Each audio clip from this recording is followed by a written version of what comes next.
फिलहाल में आपने देखा होगा यूक्रेन एंड रशिया का वॉर के बारे में आपको जरूर पता होगा। यूक्रेन एंड रशिया का वॉर अभी भी कंटिन्यू है ना। इस वॉर की जब शुरुआत हुई थी उस समय आपको पता होगा न्यूज में और मीडिया में काफी बार आ रहा था कि हमारे इंडिया के बहुत सारे स्टूडेंट, मेडिकल स्टूडेंट जो यूक्रेन में पढ़ाई करने गए थे वो वहां फंस गए थे, उनके लाइफ रिस्क में आ गई। वहां से यूक्रेन से 28,000 मेडिकल स्टूडेंट पोलैंड गए थे और पोलैंड से इंडियन गवर्नमेंट ने उनको एयरलिफ्ट किया था और पोलैंड की गवर्नमेंट ने इसमें हमारा बहुत ज्यादा सहयोग किया था। मैं आपको बता दूं कि पोलैंड की गवर्नमेंट इतनी ज्यादा लिबरल थी कि उन्होंने कोई वीजा, कोई पासपोर्ट नहीं पूछा। उन्होंने जस्ट बताया कि अपनी आइडेंटिटी दिखा दो कि आप इंडियन हो, आपको हम फ्री एक्सेस दे रहे हैं, आप हमारे कंट्री में आ सकते हैं। और यहाँ से न सिर्फ उन्होंने बुलाया, फ्री एक्सेस दिया, उन्होंने उनके खाने पीने का इंतजाम किया, उनके मेडिकेशन का इंतजाम किया, अपना फ्री एयरपोर्ट मुहैया कराया जहां से इंडियन गवर्नमेंट ने 28,000 मेडिकल स्टूडेंट को एयरलिफ्ट किया। अब बात ये बताने वाली ये है, सोचने वाली बात ये है कि पोलैंड ने हमारी इतनी मदद क्यों की।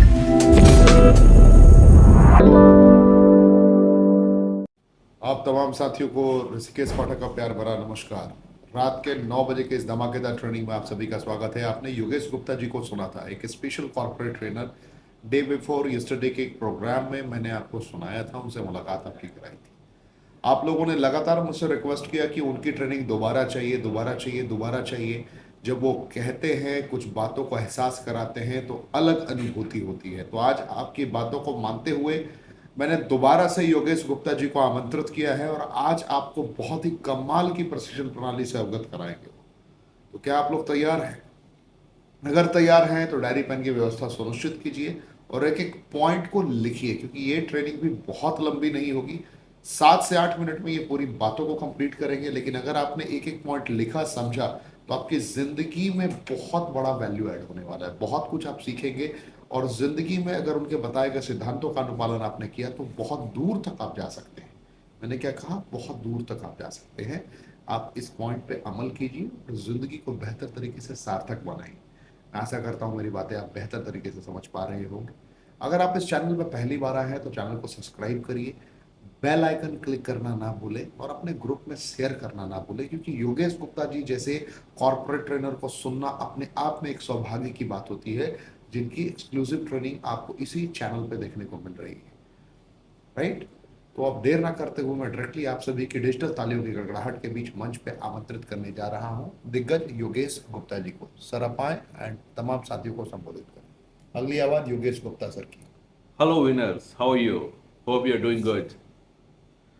दोस्तों, जिंदगी में बहुत सारे वैल्यूज हमारे होते हैं, लेकिन मैं आज आपको बताना चाहूँगा अबाउट एटीट्यूड ऑफ ग्रेटिट्यूड। जी हाँ दोस्त, जिंदगी में हमेशा थैंकफुल रहिएगा उन लोगों के लिए जिन्होंने अगर आपकी ज़िंदगी में ज़रा सा भी योगदान किया।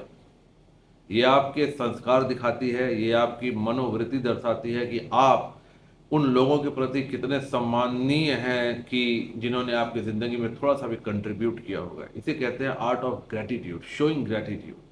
मैं आपको एक छोटा सा एग्जांपल देना चाहता हूँ। अभी हाल फिलहाल में आपने देखा होगा यूक्रेन एंड रशिया का वॉर के बारे में आपको ज़रूर पता होगा। यूक्रेन एंड रशिया का वॉर अभी भी कंटिन्यू है ना। इस वॉर की जब शुरुआत हुई थी उस समय आपको पता होगा न्यूज़ में और मीडिया में काफ़ी बार आ रहा था कि हमारे इंडिया के बहुत सारे स्टूडेंट, मेडिकल स्टूडेंट जो यूक्रेन में पढ़ाई करने गए थे वो वहाँ फंस गए थे, उनके लाइफ रिस्क में आ गई थी। और अगर मैं एग्जैक्ट डेटा की बात करूं, आप गूगल करेंगे आपको मिल जाएगा, तकरीबन 28,000 मेडिकल स्टूडेंट थे यूक्रेन में भारतीय जो वहाँ पढ़ाई करने गए थे और इस युद्ध के बीच में वो फंस गए थे, रिटर्न नहीं आ पा रहे थे, उनके पास फूड नहीं था, उनके लाइफ के चैलेंजेस हो गए थे। हमारी गवर्नमेंट ने इनिशिएटिव लिया और 28,000 लोगों को एयरलिफ्ट करके यहाँ वापस लाए। ये स्टोरी आपको, ये न्यूज़ है, ये आपको हर तीसरे दिन या आप कहीं भी ढूंढेंगे आपको मिल जाएगी। मैं बताना चाहता हूँ इस स्टोरी के पीछे की एक प्लेबैक स्टोरी है। जी हाँ दोस्त, आपको बता दूं कि जो यूक्रेन में 28,000 स्टूडेंट फंसे हुए थे वो यूक्रेन से उनको एयरलिफ्ट नहीं किया गया।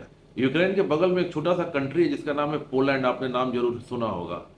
वहां से यूक्रेन से 28,000 मेडिकल स्टूडेंट पोलैंड गए थे और पोलैंड से इंडियन गवर्नमेंट ने उनको एयरलिफ्ट किया था और पोलैंड की गवर्नमेंट ने इसमें हमारा बहुत ज़्यादा सहयोग किया था। मैं आपको बता दूं कि पोलैंड के गवर्नमेंट इतनी ज़्यादा लिबरल थी कि उन्होंने कोई वीज़ा, कोई पासपोर्ट नहीं पूछा। उन्होंने जस्ट बताया कि आप इतनी आइडेंटिटी दिखा दो, इतनी आइडेंटिटी दिखा दो कि आप इंडियन हो, आपको हम फ्री एक्सेस दे रहे हैं, आप हमारे कंट्री में आ सकते हैं। और यहाँ से ना सिर्फ उन्होंने बुलाया, फ्री एक्सेस दिया, उन्होंने उनके खाने पीने का इंतज़ाम किया, उनके मेडिकेशन का इंतज़ाम किया, अपना फ्री एयरपोर्ट मुहैया कराया जहां से इंडियन गवर्नमेंट ने 28,000 मेडिकल स्टूडेंट को एयरलिफ्ट किया। अब बात ये बताने वाली ये है, सोचने वाली बात ये है कि पोलैंड ने हमारी इतनी मदद क्यों की।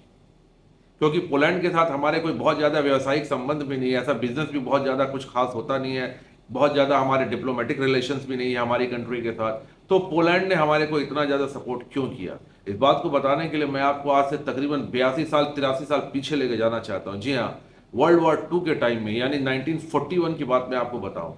1941 में जब सेकेंड वर्ल्ड वॉर के टाइम में पोलैंड के ऊपर जर्मनी एंड रशिया ने एक साथ संयुक्त रूप से आक्रमण कर दिया था। अब आप सोचिए, पोलैंड एक छोटी सी कंट्री, जर्मनी उस टाइम का बहुत बड़ा कंट्री होता था, हिटलर होते थे उस टाइम में, और साथ ही यूएसएसआर यानी रशिया, दोनों कंबाइंड रूप से पोलैंड के ऊपर आक्रमण कर दिया और पोलैंड को तहस नहस कर दिया था। अगर आप हिस्ट्री में जाए आपको मिल जाएगा, लाखों लोग पोलैंड में मारे गए। एक छोटे से शिप में तकरीबन 1000 लोग, जिसमें से 600 बच्चे और 400 महिलाएं थे सिर्फ, उसमें कोई पुरुष नहीं था। ये लोग अपनी जान बचाकर पोलैंड से भागे।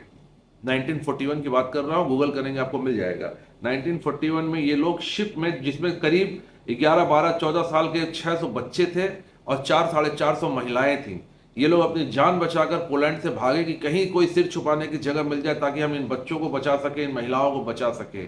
और मैं आपको बता दूं कि इन्होंने बहुत सारी कंट्रीज में अपने पहुंचे जी। इन्होंने ईरान का दरवाजा खटखटाया, अफगानिस्तान गए, मिडिल ईस्ट गए, किसी ने भी इनको स्वीकार नहीं किया एज ए रेफ्यूजी।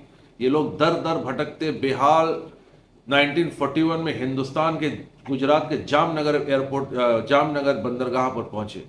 गुजरात में एक जगह है जामनगर, आप जरूर जानते होंगे, जहां पर पोर्ट है।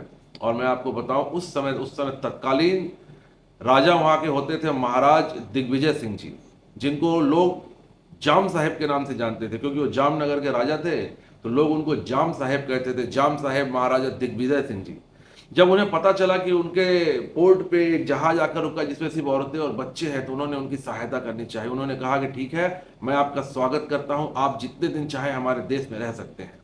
अंग्रेजों ने इसका विरोध किया क्योंकि 1941 में हमारा देश गुलाम था, लेकिन उन्होंने अंग्रेजों की बात भी अनसुनी कर दी। उन्होंने कहा कि देखिए, ये मेहमान हमारे हैं, ये हमारे दर पे आए हैं, ये हमारे शरणार्थी हैं, मैं शरणागत की रक्षा करूंगा। तो उन्होंने उस 1100 लोगों को अपने कंट्री में, अपने देश में जगह दी। और मैं आपको बताना चाहूंगा कि उन्होंने कोई शरणार्थी शिविर नहीं लगाए, रेफ्यूजी वाले शिविर नहीं लगवाए। उनके एक महल था, गुजरात में एक जगह है बालाचेड़ी करके, बालाचेड़ी में उनका एक बहुत बड़ा महल था। उन्होंने वो महल के दरवाजे खोल दिए और उसमें उन 1000 लोगों को रहने की जगह दी कि आप जब तक चाहे मेरे महल में रह सकते हैं, मेहमान बन के।